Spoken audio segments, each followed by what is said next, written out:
सर भाई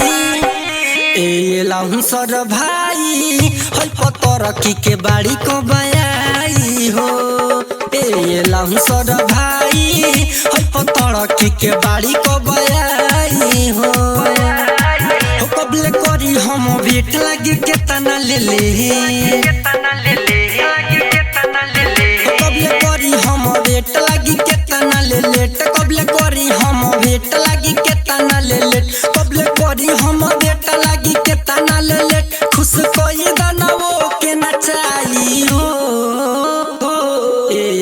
सर भाई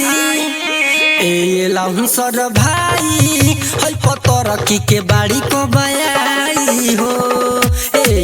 सर भाई हई पतरकी के बाड़ी को बयाई हो।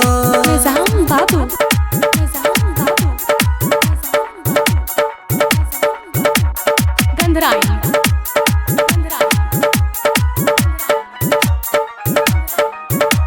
Pandya films recording studio Delhi. जदि नाही बोलैब त होई हुरदंग फुटी डीजे या जनरेटर हो जाई बंद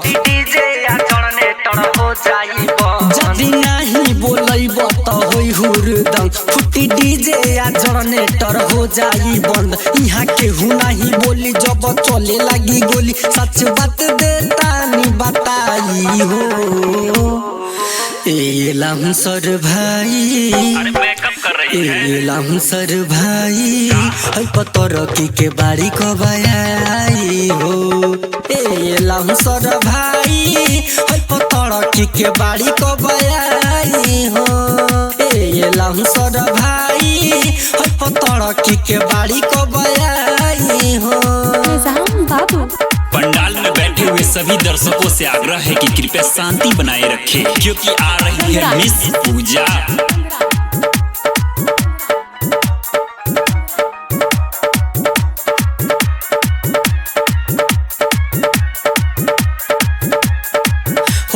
के छोड़ा बुढ़वो के चुआ तलाड़ के देखेला सबे भइल बाबे बुझला